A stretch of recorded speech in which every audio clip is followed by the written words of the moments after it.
Bismillah, Assalamualaikum warahmatullahi wabarakatuh. Perkenalkan, nama saya Rizal Ahmad Setiawan. Saya mahasiswa S1 dari STDI, Sekolah Tinggi Darussalam Islamiyah Imam Syafi'i Jember. Dan di sini saya akan menyampaikan faedah-faedah yang saya dapatkan dari kisah Nabi Musa alaihi salam ketika menuntut ilmu bersama Abdun Soleh atau yang sering kita sebut sebagai Nabi Khidir di beberapa riwayat. Sebagaimana yang kita tahu bahwasanya Nabi Musa telah melakukan perjalanan panjang dalam menuntut ilmu.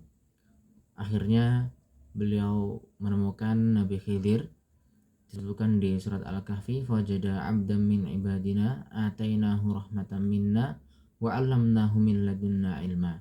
Akhirnya beliau menemukan Nabi Khidir yang mana beliau diberikan oleh Allah rahmat dari sisinya dan juga diberikan ilmu dari sisi Allah.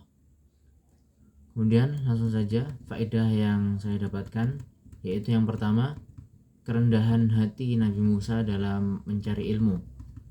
Nabi Musa meskipun beliau seorang nabi dan juga pemimpin, tapi beliau mau belajar untuk belajar dari orang lain.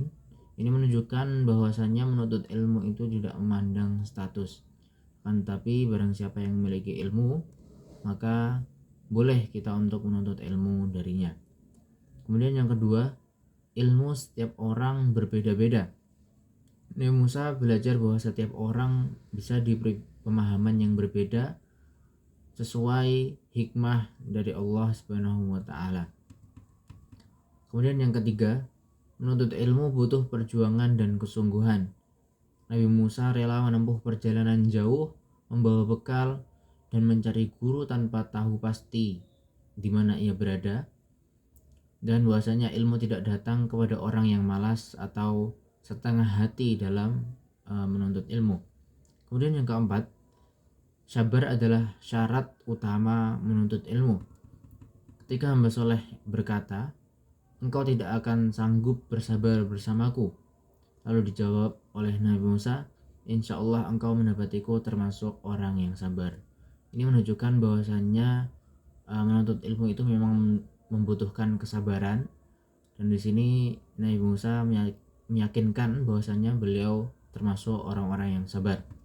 Kemudian yang kelima, tidak tergesa-gesa menilai sesuatu sebelum memahami hakikatnya. Nabi Musa berkali-kali protes sebelum tahu alasan hamba soleh itu melakukan sesuatu yang di luar nalar Nabi Musa. Ini adalah pelajaran agar sebagai penuntut ilmu tidak cepat menolak atau menghakimi hal yang belum ia pahami sepenuhnya sebelum kita mendapatkan alasan dari guru kita tentang hal tersebut. Kemudian yang keenam, ilmu membutuhkan adab sebelum pemahaman. Ketika Nabi Musa meminta izin dengan sopan kepada Nabi Khidir, beliau berkata, "Bolehkah aku mengikutimu agar engkau mengajariku ilmu?" Ini menegaskan bahwa adab kepada guru lebih dulu daripada keluasan ilmu. Di sini disebutkan kesopanan Nabi Musa ketika minta izin untuk mengikuti Nabi Khidir untuk mempelajari ilmu darinya. Kemudian yang ketujuh, guru memiliki kebijaksanaan yang tidak selalu harus dijelaskan langsung. Hamba soleh atau Nabi Khidir tidak memberi alasan atas tindakannya sampai waktu yang tepat.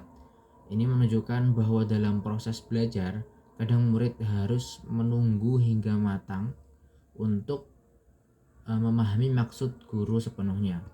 Kemudian yang 8, ilmu harus mendekatkan kepada Allah, bukan kepada kesombongan. Allah menegur Musa karena berkata bahwa dialah yang paling berilmu. Ini peringatan agar penuntut ilmu tidak merasa cukup karena kesombongan menutup pintu pemahaman. Yang kesembilan, belajar bukan sekedar memahami tapi juga amal dan sabar. Setelah belajar dari kisah Nabi Musa, kita tidak hanya tahu penjelasan tentang perbuatan Nabi Khidir, tapi kita juga belajar sikap baru, yaitu lebih sabar dan juga lebih bijak dalam bertanya. Kemudian yang ke-10, ilmu mengajarkan hikmah di setiap takdir. Ketiga peristiwa, yaitu bocornya perahu, dibunuhnya anak, dan dinding yang ambruk, menunjukkan bahwa apa yang tampak buruk bisa jadi mengandung kebaikan besar. Orang berilmu sejati belajar melihat dengan pandangan hikmah, bukan sekedar emosi.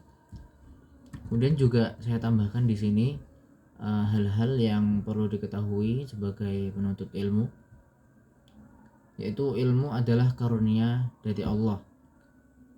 Karena ilmu yang kita dapat itu adalah dengan pertolongan Allah, dengan isti'anatu billah, bahwasanya kemampuan untuk kita memahami suatu ilmu bukan semata karena kemampuan kita, tapi juga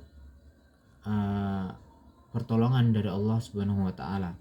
Kemudian yang setelahnya, doa membuka pintu pemahaman. Maka barang siapa yang tekun berdoa agar diberi ilmu yang bermanfaat, pikirannya akan lebih jernih, akan dibukakan pintu pemahaman oleh Allah Subhanahu wa taala, insyaallah. Kemudian yang ke-13, yang tadi itu nomor 12, sekarang yang ke-13 yaitu ikhlas menjaga ilmu di dalam hati. Ketika niat bersih, ilmu akan berbuah bukan hanya sebagai pengetahuan, tetapi juga sebagai amal ibadah. Ketika kita ikhlas menuntut ilmu, maka ilmu itu akan bermanfaat juga sebagai amal. Kita akan mengamalkan ilmu tersebut bukan hanya sebagai pemahaman. Kemudian yang ke-14, ilmu tanpa keikhlasan hanya menambahkan kesombongan.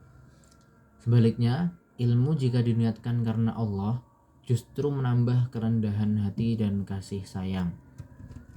Kemudian yang 15, kesabaran menentukan keberhasilan.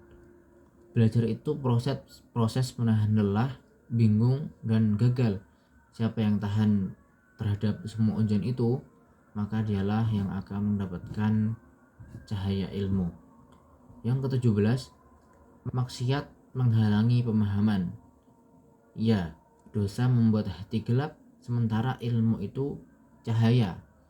Cahaya dari ilmu akan pergi dengan kegelapan dosa, sebagaimana yang dikisahkan Imam Syafi'i ketika beliau mengadu kepada syekhnya, yaitu Waqi', syakautu ila Waqi' su'a hifdzi fa arsyadani ila tarkil ma'asi. Yang intinya bahwasanya syekh dari Imam Syafi'i ini menegaskan bahwasanya ilmu itu cahaya dan ilmu itu tidak akan diberikan kepada orang yang ahli maksiat. Kemudian yang ke-18, menjaga diri dari dosa sama pentingnya dengan menambah hafalan. Ketika hati lebih bersih, maka akan lebih cepat untuk mengingat. Maka itulah pentingnya untuk menjaga diri kita dari dosa agar kita lebih mudah untuk menambah ilmu dan juga menambah pemahaman. Yang ke-9, menulis adalah bentuk syukur terhadap ilmu. Dengan menulis, seorang bukan hanya menjaga ingatan, tapi juga berbagi manfaat kepada orang lain, juga sebagai bentuk penghargaan kepada ilmu, sehingga ia menjaganya dengan tulisan. Yang ke-20, tulisan menjadikan ilmu abadi. Ucapan akan hilang, hafalan akan pudar, bahkan umur juga akan habis, kita akan meninggal, tapi catatan akan kekal. Bagaimana suatu perkataan, al-ilmu saydun wal kitabatu qayduhu, qayyid suyuduka bil khibalil wasiqah. Ilmu itu bagaikan buruan dan tulisan adalah tali pengikatnya. Maka ikatlah hasil buruanmu itu dengan tali yang kuat, yaitu tulisan. Sekian, terima kasih. Yang bisa saya sampaikan. Semoga bisa memberikan faedah kepada kita semua.